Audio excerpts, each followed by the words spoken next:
So it has a brew. So before I get into any actual news, I just hit 400 subscribers, which is great. And all thanks to you guys for subscribing and watching and liking and all those other bits. Obviously, partially it is down to me because I've created the content, but obviously without you lot, I wouldn't have created the content in the first place, and it wouldn't have developed into this thing as it currently stands. And because I hit 400, it's like, I think it's currently 409, I think.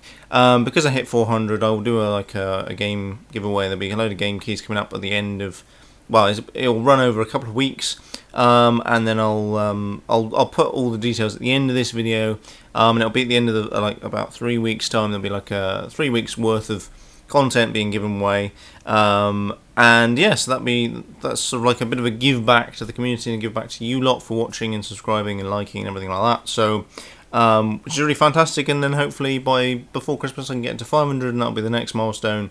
And then I might give something big away, maybe like a proper piece of something to give away, maybe a bit of gaming hardware or something like that. So anyway, in terms of news, it's kind of been a bit of a slow news week again, and I kind of thought, well, maybe there wasn't going to be any news and I would then have to just do a bullshitty video.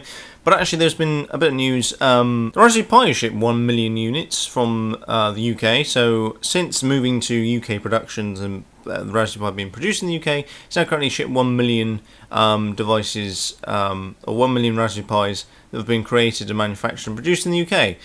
In total, that's 1.75 million, so 750,000 were actually created in Asia, produced in Asia, shipped from there.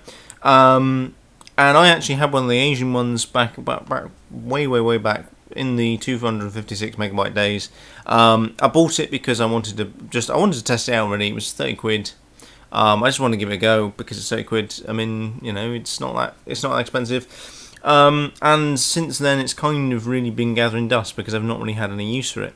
The Raspberry Pi is a really good little, bit of kit. But the trouble is, it's just, I mean, the thing that I don't like about it, I mean, the fact that I kind of got the lower RAM version, I may even end up buying the one with more RAM, but again, I probably wouldn't use it, is that I don't want to use it for programming and that kind of stuff. I don't want to learn Python. I don't want to do programming and because I just find it really boring and I can't be bothered to learn to code, and so that kind of side of it I don't have any interest in. Now what I have been using it for is things like XBMC, Boxy, that kind of things, like media server, media center kind of thing, plug into a TV, and that really works really quite well. But I mean, there was always a few bugs with it. I mean, I know XBMC has actually now become a bit more stable on the Raspberry Pi, which is good, through through RaspBMC and XB, I don't know. There's like 2 versions of it anyway, and it became really stable. So that's really good now. And for me, really, the Raspberry Pi I can only see as like a client-based thing. So using Raspberry Pis as clients, thin clients, media servers, that kind of stuff, as opposed to using them for proper... The bloody hell is that noise? Okay, Plymouth City Council have decided that it's a good idea to dig out outside my house. You may hear some jackhammers and all sorts of other stuff in a minute. But yeah, basically, the Raspberry Pi I can only really see as a client, using it as a client within a network. That's all I see it for. It's powerful, but it's not that powerful. I mean, like for instance, if I wanted my child to code, I'd just get them an old second-hand laptop for 100 quid and be done with it. I kind of think it's interesting that perhaps, for like third world countries like Africa and places like that, where perhaps they've got limited access to power for a start, because obviously you can run it on 5 volts through USB, so you can run it on damn near anything, and say it's really, really hard wearing, and say somewhere like Africa and things like that, it's cheap. It's insanely cheap. As computers go, that is incredibly cheap. So the Raspberry Pi it's a good idea. I think it's kind of, I know it is an education thing.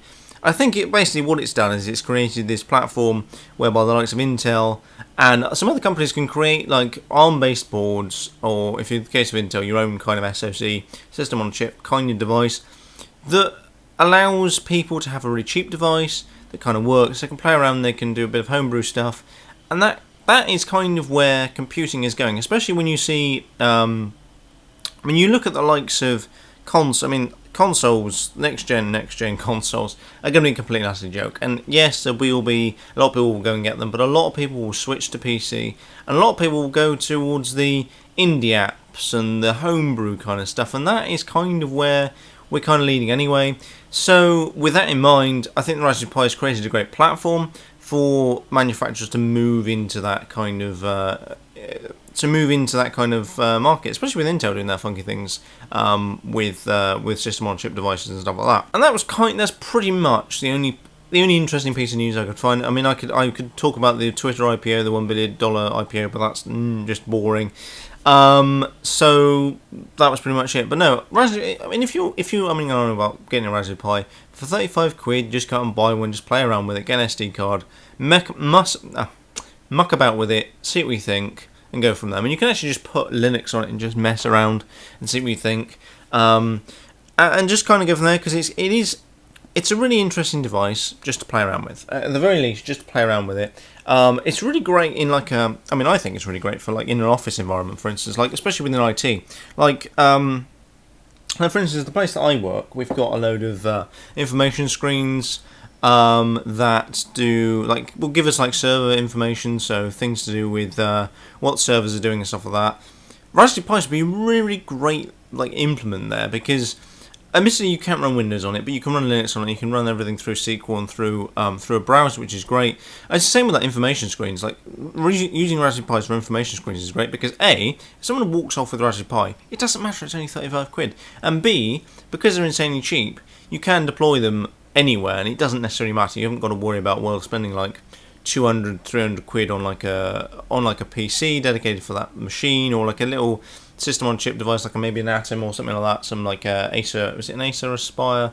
The Acer Reaver, I think they're called. The really, really tiny, small form factor PCs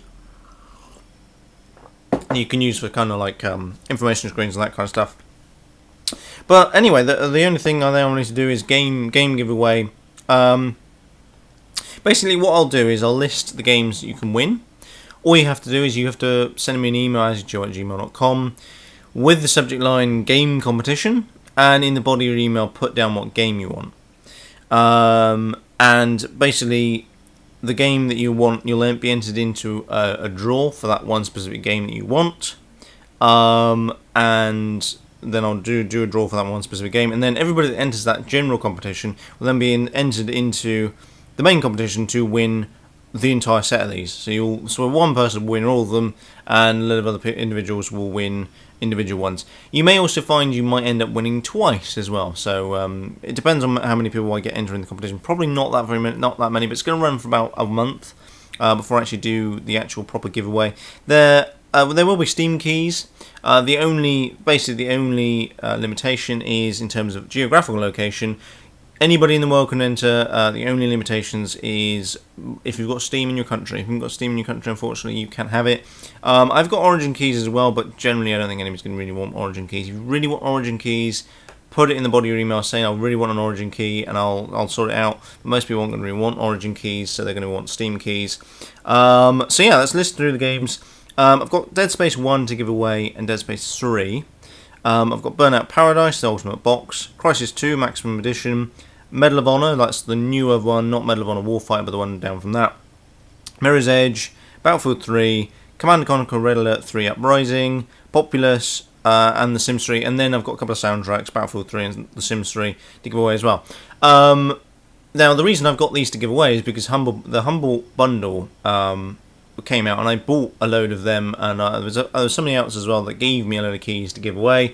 So I'm actually going to do those as a giveaway. But all you need to do is send me an email, asyochill@gmail.com, with the subject line game competition. Put in the body of your email the game you want to win. So that's Dead Space 3, Burnout Paradise, Crysis 2, Medal of Honor, Mirror's Edge, Battlefield 3, Command & Conquer Red Alert 3 Uprising, Populous, or The Sims 3. Now, if you win The Sims 3 or Battlefield 3, you also get the soundtrack as well. Then maybe somewhere I might chuck a soundtrack too, because I've got three copies of them to give away. But that is pretty much it. So in terms of geographical location, it's anywhere that has Steam. So if you have Steam in your country, you can enter the competition. If you don't have Steam, unfortunately, tough titties, but there you go. Obviously, you do also need a PC that actually runs the game as well. It's always helpful. But obviously, once you've got the key, you can do whatever you want with it. You can sell it, burn it, I don't know, well, not sell it necessarily, I think that's kind of a little bit illegal, but you can trade it, you can do whatever the hell you want with it, you can give it away, I don't really care. And once you've got it, you can do whatever the hell you want with it. So before, these guys are actually jackhammering outside, before they get even louder, that's pretty much it. So, of course, like, subscribe, hit me up on Twitter, @AsYouChill. If you've got anything you want me to cover, I will be doing some few things at the weekend, so I will be doing a room tour, a setup tour, that kind of thing, because people have asked for it. Nothing's really changed since I did my last one, but somebody's asked for it, so I'm going to do it. If there's anything you want me to cover, anything like that, put a link, put a comment down below, hit me up on Twitter, send me an email. Even if you want some advice on something, send me an email anyway. There's a few people that have emailed me and I've replied, hopefully with good advice, stuff like that. But yes, thanks for 400 subscribers. Here's to 500, and then further maybe 1,000. And apart from that, I shall catch you in a later video.